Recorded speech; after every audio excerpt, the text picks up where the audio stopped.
Moonlight filtered through the dense canopy of the whispering woods as Thora gathered herbs in her worn leather satchel.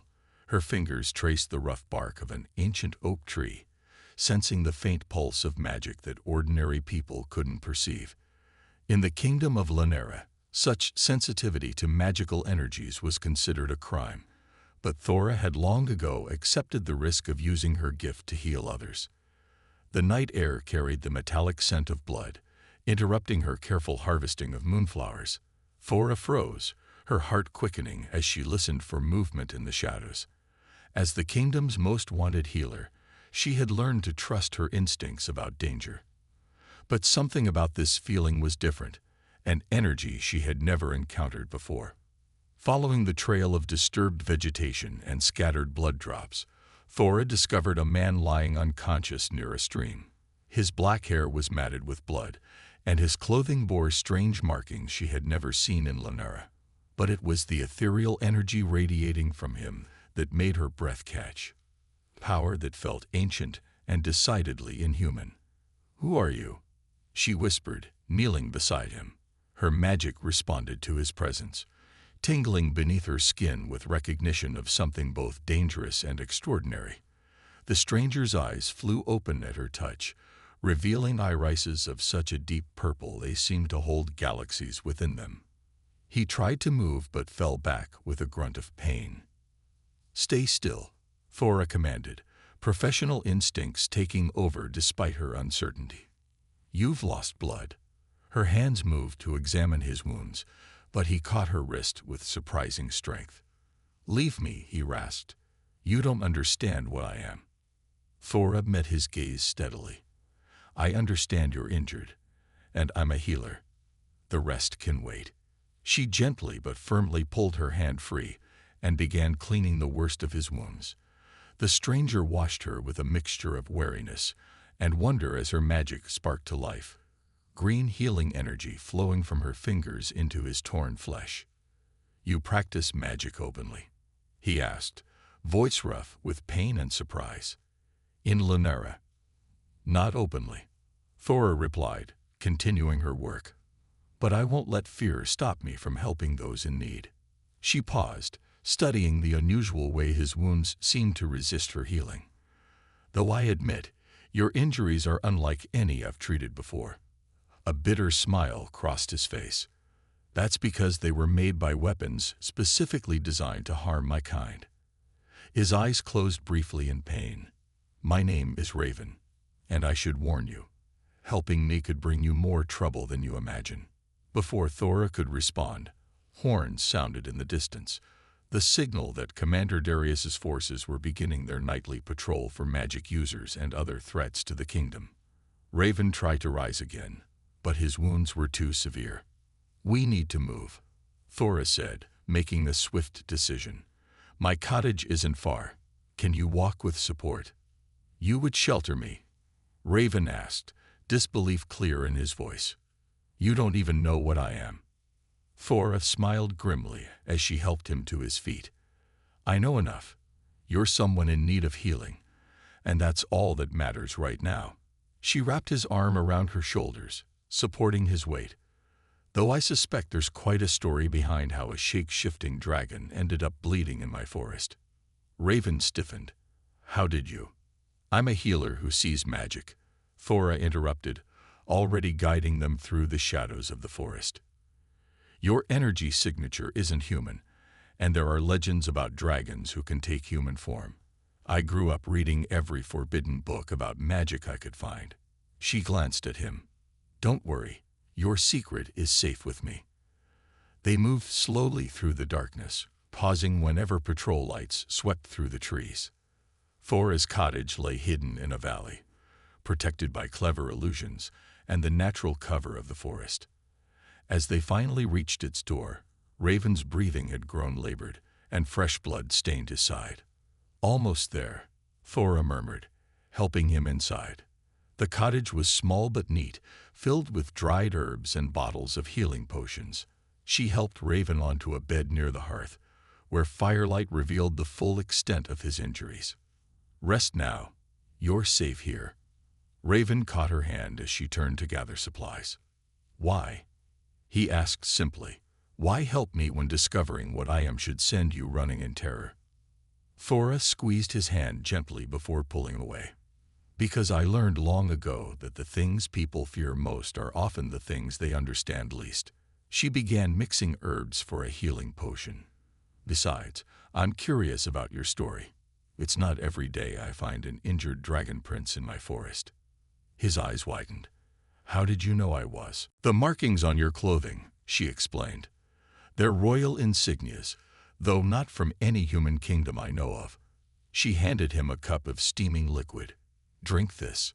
Then perhaps you can tell me why you're so far from your own realm, and why someone wanted you dead badly enough to use dragon-slaying weapons. Raven accepted the cup, studying her with those otherworldly purple eyes. You're either very brave or very foolish, he said softly. I've been called both, Thora replied with a wry smile. Now drink your medicine, Your Highness. Doctor's orders. As Raven drank the healing potion, Thora moved around the cottage gathering bandages and salves, all too aware that by helping him, she had just entangled herself in something far bigger than her quiet life of secret healing. But watching the mysterious dragon prince rest in her cottage, she couldn't bring herself to regret it. Something told her this encounter would change everything. For her, for him, and perhaps for the entire kingdom of Lunera. Dawn crept through the cottage windows as Thora changed Raven's bandages, her fingers trembling slightly from exhaustion. She had spent the night fighting to stabilize him, pouring her magic into countering the effects of the dragon-slaying weapons. The wounds seemed almost alive, resisting her healing attempts with a stubborn darkness that made her skin crawl. The weapons, Raven spoke softly, watching her work. They were forged in dragon's blood, blood taken from my own people. His voice carried centuries of pain. Humans learned long ago that our greatest weakness is ourselves. Thora's hand stilled. That's barbaric. She met his gaze, seeing the weight of history in those remarkable purple eyes. Is that why you're here in Lunera? To stop this? Before he could answer, urgent knocking rattled the cottage door. Thora froze, her heart leaping into her throat. Through the window, she glimpsed the dark uniform of a kingdom guard. Healer Thora, a familiar voice called. It's Liam. Please, I need your help. Raven tensed, ready to move despite his injuries, but Thora placed a gentle hand on his shoulder. Wait, she whispered. Liam's my friend. He doesn't know about my magic, but he's trusted me since childhood. She quickly pulled a blanket over Raven's most obvious wounds. Stay quiet and let me handle this. Opening the door revealed Liam's worried face, his guard's uniform spattered with blood. My sister, he said without preamble. Her fever's worse. The kingdom's physicians say there's nothing more they can do, but I remembered how you helped that miller's child last winter. Come in, Thora said, ushering him inside while positioning herself to block his view of Raven. Tell me her symptoms. As Liam described his sister's illness, his gaze drifted to the occupied bed. You have company, he asked, hand instinctively moving to his sword hilt. Another patient, Thora said smoothly. Hunting accident. Nothing to concern yourself with. She quickly gathered herbs into a pouch, selecting remedies that would work without obvious magic. Give these to your sister exactly as I instruct. And Liam. She caught his arm as he turned to leave. What news from the castle? Liam's expression darkened. Commander Darius is in a fury. Claims he cornered a dragon last night, but it escaped. He's doubled the patrols, checking every healer and suspected magic user in the kingdom. He squeezed her hand. Be careful, Thora. The commander's convinced the dragon had help. Anyone found aiding it will face execution. After Liam left, Thora slumped against the door, heart pounding. Raven watched her with concern. Your friend cares for you, he observed quietly. Which will make his betrayal hurt all the more when he discovers what I am. Thora replied, pushing away from the door. Now about that dragon Commander Darius cornered. He didn't corner me, Raven said, a flash of anger crossing his face. He ambushed a peaceful meeting between myself and human allies, people working to end the persecution of both dragons and magic users. His fists clenched. 3 of them died helping me escape. Thora sat beside him, taking in this new information. There are humans actively working with dragons here in Lunera. A growing network, Raven confirmed. Many remember the old ways, before fear and hatred divided our peoples. Dragons were once guardians of magic, teaching humans to use their gifts wisely. His expression softened. Some of us believe that time could come again. Is that why you're here? To rebuild that alliance?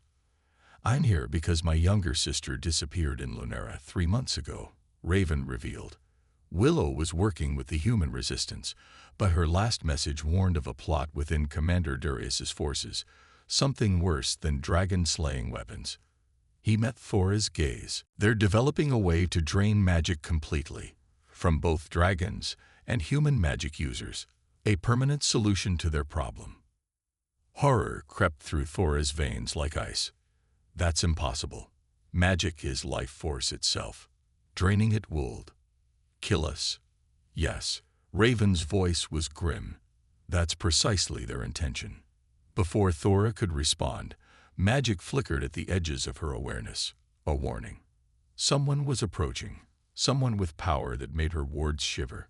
She hurried to the window, peering through the morning mist. A woman stood at the edge of the clearing, her white hair gleaming in the dawn light.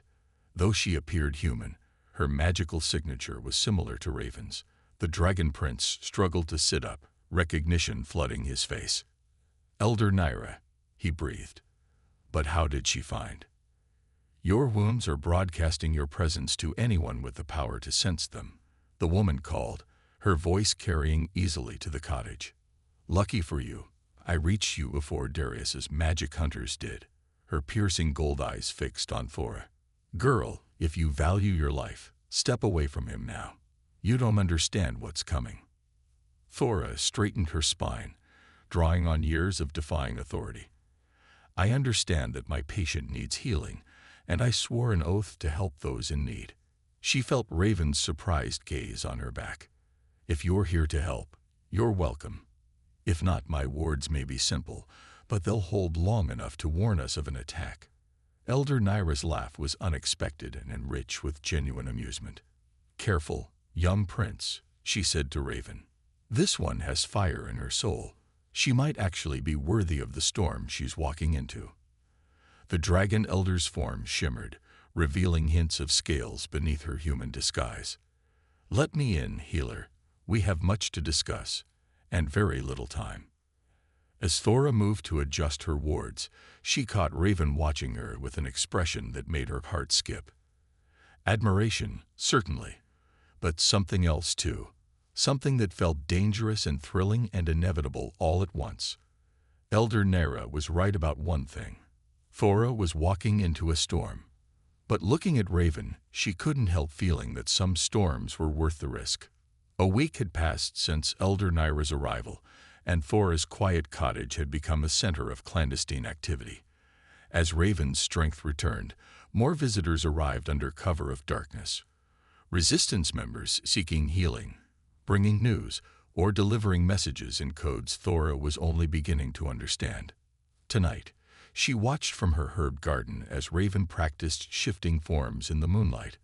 His wounds had finally healed enough to allow the transformation, though the process clearly still caused him pain.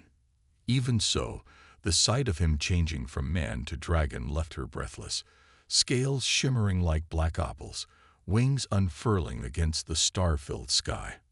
Magnificent, isn't he? Elder Naira appeared beside her, silent as a shadow. Few dragons of royal blood can shift so smoothly, even when injured. You're not just here to help him heal, are you? Thora asked, keeping her voice low. You're preparing him for something. Perceptive girl. Naira's golden eyes gleamed. War is coming, whether we wish it or not. Darius's magic-draining weapon is nearly complete. When it is, he'll use it first on the dragons, then on human magic users. After that, she shrugged. Well, power corrupts, and such a weapon would give him power over everyone, magical or not. Thora's hands trembled as she picked herbs, processing this information. And Raven's sister, where does she fit into all this? Willow discovered the weapon's location, Naira said softly. She managed to send a message before disappearing. The device is hidden beneath Lunera's castle, in chambers deep underground. But reaching it, the elder's voice trailed off as Raven landed nearby, shifting smoothly back to human form. We'll need help from inside the castle itself, he said, drawing closer. Moonlight played across his bare chest, highlighting scars both old and new. Someone with access, someone Darius trusts. Liam, Thora whispered, the realization hitting her like a physical blow. You want me to convince Liam to help us? He's a castle guard, trusted by Darius. And most importantly, Raven's eyes met hers. He cares for you. If anyone can reach him, make him understand what's really happening. You want me to use his friendship, Thora interrupted, anger flaring, to manipulate his feelings for me. Then I'll tear the castle apart stone by stone before I let them harm you, Raven said with such fierce conviction that Thora's breath caught. The intensity in his eyes made her heart race, and she found herself swaying toward him almost unconsciously. Elder Nera cleared her throat. I'll leave you two to discuss strategy, she said dryly, melting into the shadows. Try to remember the fate of two kingdoms hangs in the balance. Alone now, Thora and Raven stood in charged silence. He was close enough that she could feel the heat radiating from his skin, smell the strange spice and smoke scent that clung to him in both forms. I would never ask you to do this if there was another way, he said softly. These past days, watching you heal our people, seeing your courage. His hand rose to cup her cheek. You've awakened something in me I thought died long ago. Hope, Thora suggested, trying to lighten the moment even as her pulse thundered. Life, he corrected, thumb tracing her cheekbone. You make me feel alive again, not just surviving. His eyes searched hers. Tell me you feel it too. Instead of answering, Thora stretched up on her toes and pressed her lips to his.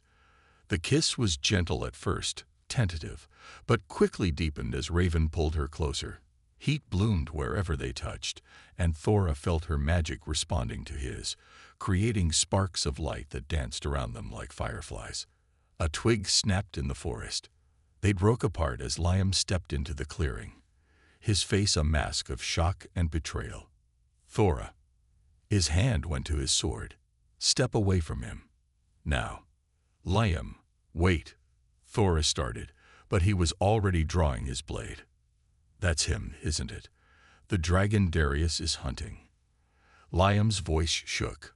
All this time, you've been harboring him. Using magic. Breaking every law we swore to uphold. Laws built on lies. Thora countered, staying between Liam and Raven despite the Dragon Prince's attempt to push her behind him. Liam, please, let me explain. There's so much you don't know. I know you've betrayed everything we stand for. Liam raised his sword.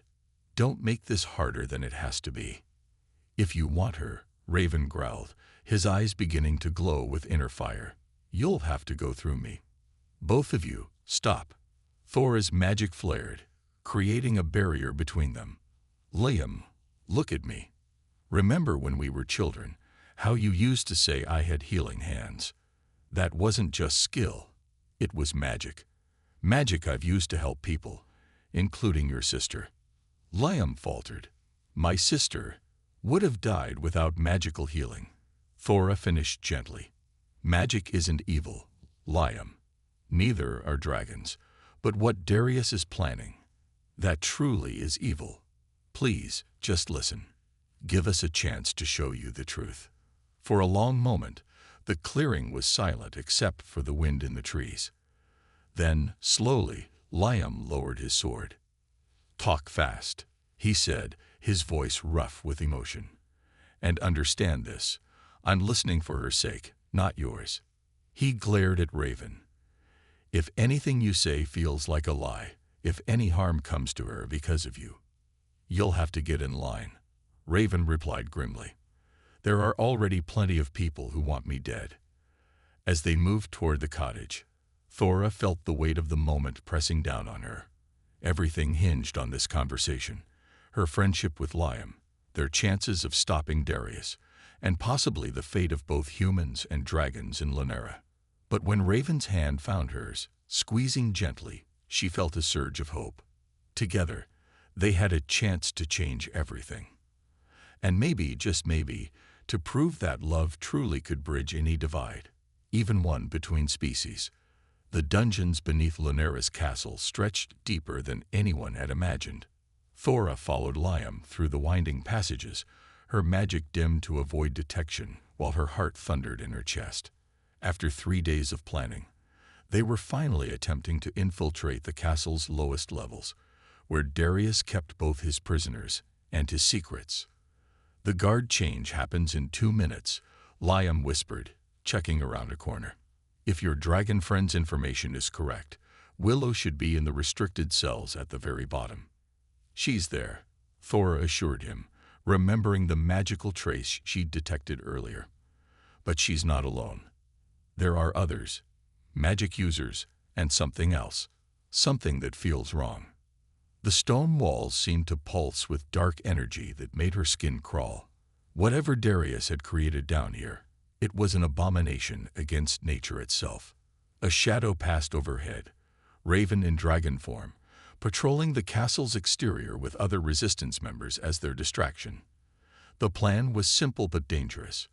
While Raven's group drew attention to the sky, Thora and Liam would free the prisoners and destroy the magic-draining device before it could be fully activated. They reached the lowest level just as alarms began blaring above. Through the castle's narrow windows, Thora glimpsed bursts of fire illuminating the night sky. The resistance had begun their attack. "Here," Liam said, stopping at a heavy iron door marked with strange runes. "This is where Darius keeps his special projects." But the lock. Thora placed her hand on the door, channeling her magic into the locking mechanism. The runes flared bright red, fighting her power, but she had grown stronger in recent weeks. Training with Raven and Elder Nira had taught her to push past her limits.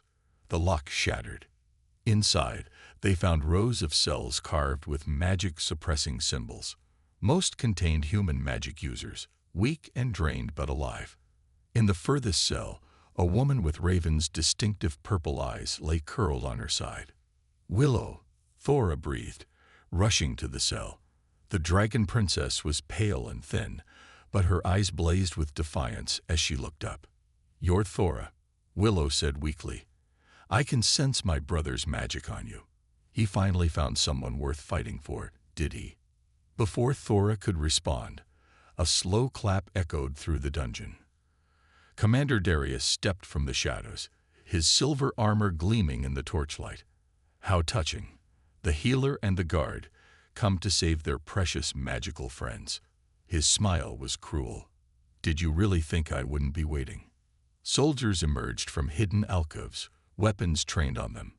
Darius gestured to a massive crystalline device mounted on the far wall, a nightmare of twisted metal and pulsing dark energy. "Beautiful, isn't it?" he said proudly. "Powered by the very essence we've drained from our magical guests. Soon it will be strong enough to cleanse this entire kingdom of their taint." He drew his sword. "But first, a demonstration." "No." Liam stepped forward, placing himself between Darius and Thora. "Commander, this is wrong. These people haven't harmed anyone. The dragons seeking peace, the magic users helping others. They're not our enemies." "Ah, Liam," Darius sighed. "I had such hopes for you, but you've been corrupted by her influence."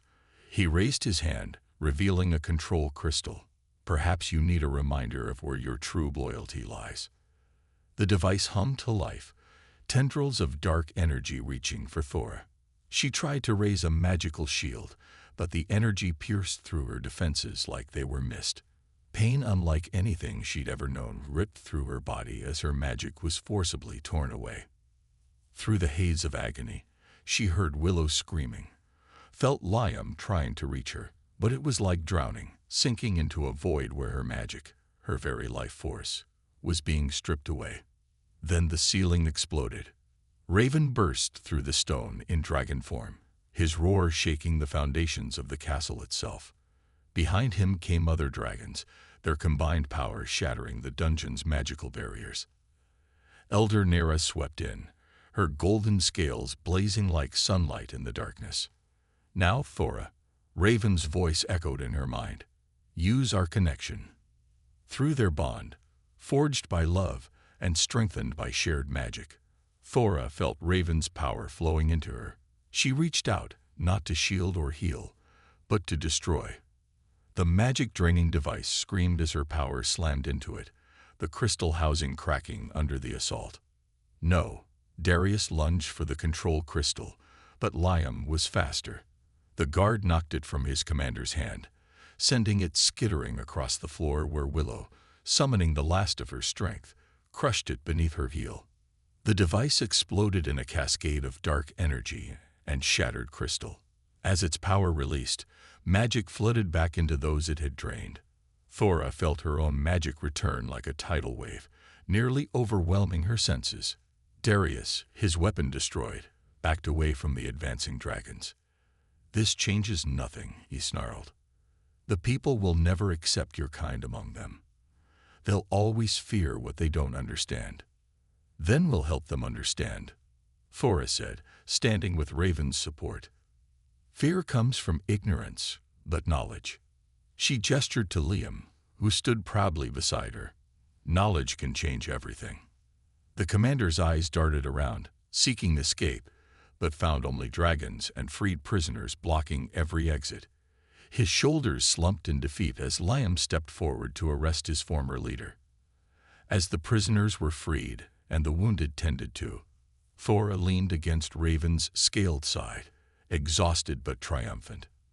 They had won this battle, but she knew the war for acceptance was far from over. Change would not come easily to Lunara. Having second thoughts, Raven asked, shifting back to human form to pull her close. Thora smiled, reaching up to trace the line of his jaw. About us? Never. About the challenges ahead. She glanced at the gathering crowd of humans and dragons, all working together to help the wounded.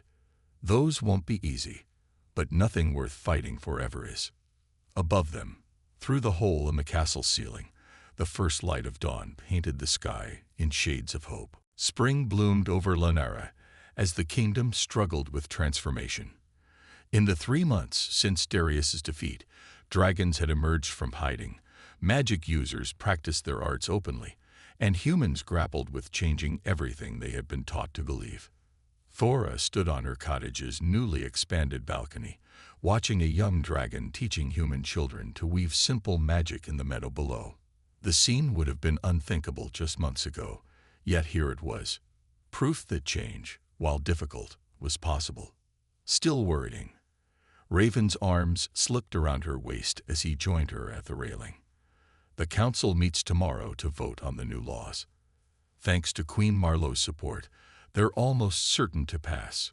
Almost isn't certain, Thora reminded him, leaning back against his chest. There are still those who oppose integration, who think dragons and magic users should be banished or worse. True, Raven acknowledged, but they're no longer the majority. Look there. He nodded toward Liam, who was approaching the cottage with Elder Nera. The former guard had become one of their strongest allies, working tirelessly to reform the kingdom's military from within. The northern settlements have agreed to send representatives. Liam called up to them. Even the dragon elders who originally opposed peace are willing to attend the summit. Elder Nera's smile was sly. Amazing what can be accomplished when love shows people a better way. She glanced meaningfully at Thora and Raven. Though I admit, when I first found you two, I didn't expect your bond to have such far-reaching consequences. Thora thought back to those early days, healing Raven's wounds, falling in love despite the danger, discovering that their combined magic could counter Darius's weapon. Their relationship had become a symbol of unity, proving that dragons and humans could not only coexist but strengthen each other. Speaking of consequences, Willow emerged from the cottage, her strength finally fully restored. The children are asking for another demonstration. They want to see the pretty lights when you two do magic together. Raven laughed. We're becoming a public spectacle. You're becoming hope, Liam corrected. Every time people see you work together, it challenges their preconceptions.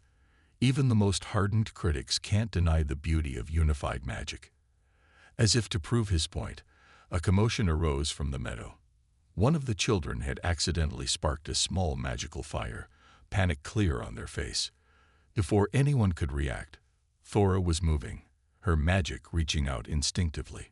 Raven's power joined hers seamlessly, their combined energy surrounding the frightened child. The fire transformed into butterflies of light, drawing gasps of wonder from the gathered crowd. The child's fear turned to delight as the magical creatures danced around them before fading away. You see, Elder Nira murmured. That's what they needed, not just to be told that unity was possible, but to see its beauty with their own eyes. Later that evening, as the sun set over the whispering woods, Thora and Raven walked among the ancient trees where they had first met. The forest had changed, just as they had, no longer a place of hiding and fear, but one of learning and growth. Do you ever regret it? Raven asked suddenly. Choosing this path? Your life would have been simpler if you'd left me bleeding in these woods that night. Thora stopped, turning to face him. Simpler isn't always better. She reached up to trace the scar on his chest, where Darius's weapons had struck him. Everything worth having comes with risk. Love, freedom, change. They all require courage. Raven caught her hand, pressing it over his heart. You know the old dragon laws still forbid permanent bonds between our kinds. Some of the elders will never accept us. Then we'll change those laws too, Thora said firmly. We've already proven that dragon magic and human magic can work in harmony. Our love isn't weakening either of our peoples, it's making us stronger. As if in response to her words, their magic sparked between them, creating a shower of lights that illuminated the deepening dusk. Raven smiled, pulling her closer. You know, when I first came to Lunara hunting for my sister, I thought I understood what strength was. Power, skill, the ability to fight. His eyes softened. You taught me that true strength lies in the courage to heal, to love, to forge connections where others see only divisions. And you taught me that some risks are worth taking, Thora replied, stretching up to kiss him. That sometimes the things we're taught to fear are exactly what we need to save us. From the direction of the castle, bells began to toll, not in warning as they once had, but in celebration. Tomorrow would bring the council vote, more changes, more challenges to face. But tonight, in the forest where their story began, a healer and a dragon proved that love could indeed bridge any divide. As Raven shifted into dragon form, Thora climbed onto his back with practiced ease. They soared into the evening sky, their combined magic trailing behind them like a banner of hope. Below, humans and dragons alike looked up at their flight, seeing not a forbidden romance, but a promise of what their kingdom could become. The future was uncertain, but they would face it together, healing ancient wounds, building new bridges, and proving that love, in all its forms, was the most powerful magic of all.